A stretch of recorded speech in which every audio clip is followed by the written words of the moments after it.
This video is going to be a very interesting one to watch in a few years' time, because today I want to share how I'm feeling and what my process looks like behind creating content for YouTube. Let's start from the beginning. After decades of considering having my own YouTube channel, one day I decided to create it, and that was a few months ago. At the beginning, I started with some shorts and things like that, and it felt quite easy because it kind of reminded me of short form videos, so I didn't quite feel like I actually started a channel really. Until the 15th of August, which is like a month and a half ago, when I decided to post my first long form video. Before I got started with all of this, I was watching hundreds of videos from other creators sharing how they script their videos, how they plan everything, how they edit, all of that stuff. And I got myself into this loop of continuous research and never taking action. So one day I was like, you know what, I'm just gonna get started. It's probably gonna be but you have to start at some point. So before I even filmed my first video, I wasn't even sure whether I wanted to script it or wanted to use bullet points, or if I wanted to improvise. I had no clue.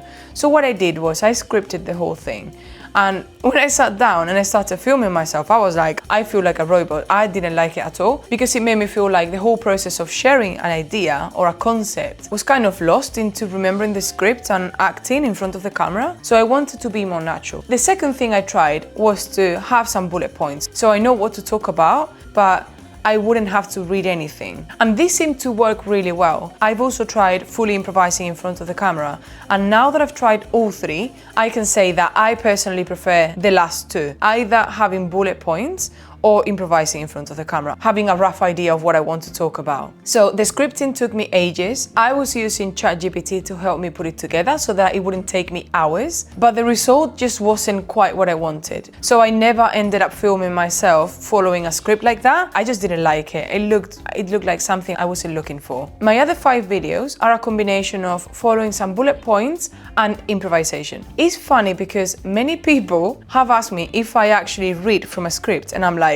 well, no, I don't read from a script. I don't even have a script. And it's funny because I get this perfectionism, and if I don't say the sentence perfectly and if I sound weird, I need to retry again and again. And then what happens is that because I end up saying the same sentence 1,000 times until I get it right, I end up sounding like I'm scripted. But that's fine because that's me just getting used to the process. After trying the fully scripted video, I didn't like it. I scrapped the idea. And so far, I've been using a combination of having bullet points and just improvising in front of the camera, and I love it. I really like it. Now, of course, because I'm so new at creating long form videos, I still need to find my style, and I haven't fully discarded the idea of using scripts in the future. It's just that right now I feel like I have too many things to think about, and if I have a script on top of that, it makes the experience a lot less enjoyable for me. And I know that for other people it's actually the opposite. If they don't have a script to work from, they get all stressed out and they just can't enjoy the process. But everyone's different. So once I came to this conclusion, everything became a little bit easier. I decided that at least for the first half a year to a year of creating content for YouTube, I want to make it as sustainable as possible. I want to enjoy the process and enjoy the content that I'm sharing more than focusing on strategy and what it is that my audience wants and all of that stuff. In my opinion, this is a very healthy way to start a YouTube channel because you're starting it from the basis of what you need and what you want as a creator, and then take it from there, because at the beginning all of us are going to suck at it for sure. Then we can improve things, and obviously things are going to evolve naturally, and that could mean changing the direction of your content or changing the way you create your content or even film it or edit it or whatever. So basically I'm here to enjoy, and I understand that having a strategy behind YouTube is very important, but at least for the beginning I want to play with it more and enjoy it rather than focusing so much on the strategy that my brain is on the logical mode rather than creation mode. Once I've made that decision of not fully scripting my videos, I started to be more natural, and I was having more fun as I was filming and editing the video. The next thing I wanted to sort out was the editing. I've heard so many people complain about how long editing takes. I can say it takes a little while, but I found a few ways of simplifying the process. So it depends on whether I am creating tutorials or if I'm doing a talking head like this, I would use one platform or the other. When it comes to my tutorials, for example, I use Screen Studio. is great for tutorials and things like that when you want to share your screen and do like a walkthrough video, like a step-by-step showing things and where to click and what to do, because it makes it very easy to edit the video afterwards, and it also makes it look very satisfying. You can automate the zoom ins and zoom outs when you click on something and when you show things on the screen. I basically find that that app simplifies the process of editing and makes my life so much easier. Then when it comes to videos like this, when I'm sitting down and I'm talking to the camera, I use the script. The reason why I love this one so much is because when you upload your video, it transcribes it. So you can see your video and your transcription side by side. And it's very easy to edit it like that, because you can easily remove the parts of the transcription that you don't want by selecting the text and just clicking delete. It's incredible. Both editors are paid for, and I know that there are free editors out there, but for me, they're totally worth it because they save me so much time. When it comes to the setup, I have two tripods. One that is shorter and flexible that you can put on top of the table, or you can even wrap around things if you want to place the camera in a weird place. And the other one is a standing tripod, which is the one I'm using right now. Both can be folded away very easily and you can take them with you everywhere. They don't take that much space, they're not very heavy or bulky, and each of them was about 15 to 20 quid. That is literally my setup. For sound, I invested in a good mic and I got myself the Rode Wireless Me. The good thing about this one is that the receptor can actually behave as a mic, so you end up having two mics for the price of one. This was about £120. Before having this one, I tried the DJI mini mic or something like that. It was tiny, I loved it, but the receptor had a setup that I didn't quite like. It was very bulky and it kind of got stuck to the bottom of your phone. I just didn't like that. Then for lighting, I used the sun.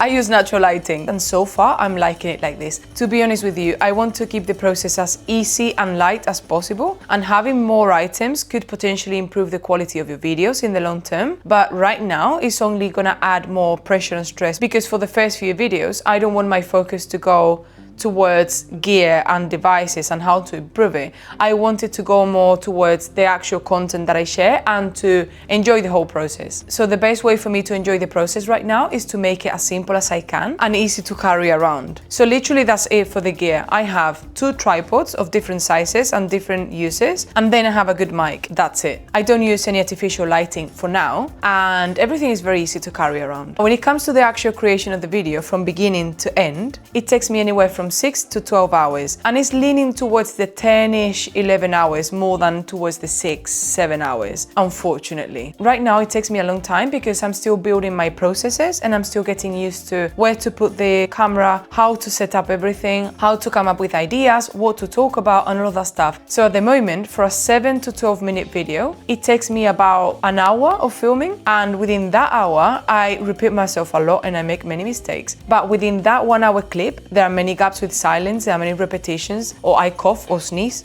or get up to get water. So the process of filming myself is still taking a little while, and I'm pretty sure that this has something to do with the fact that I'm improvising mostly, but this is a price that I'm willing to pay because scripting a video fully just doesn't work at all. It kills my soul. I just can't do it. So it is what it is. I would say on average, from the very beginning of coming up with the idea and thinking about the title, the content, the thumbnail and all of that stuff, and then filming and editing, I would separate it into two blocks. Block number one would take me about 3 to 6 hours, and that includes coming up with the idea, choosing where to film, what to film, and all of that stuff. If there's any B-roll, just like thinking about that. And block number two normally takes me about the same length, from 3 to 6 hours, and that includes editing the video, filming any further B-roll if needed, or finding any clips that could be suitable for the video, choosing the music, designing the thumbnail, deciding on a final title, description, and of course scheduling the video or posting it straight away. So as you can see right now, it's taking a huge chunk of time each week, especially at the beginning when you don't get paid for anything and you don't get many views. Things can get a little tough, but I knew that this was going to be the case because I've been researching for years, watching others do this same thing, and I've heard many times by different creators that their beginnings on YouTube were slow. It doesn't always flow easily from the start, but I'm here for the long term and I'm ready to face all of these difficulties and obstacles because it's part of the process. And actually I want to look back in a few years' time and see how I started. I'm just super curious to see where this channel goes. Thank you for watching my 6th video. I literally have no clue the direction this channel is going to take. I'm going to focus on enjoying the process, keep sharing and keep it fun. So you may see videos of my trips or videos of things that I do at work and things like that. I don't want to focus on one thing just yet because I am lucky enough to be a new YouTuber, and that means I don't have to niche down so quickly. So stay tuned and see you on the next one.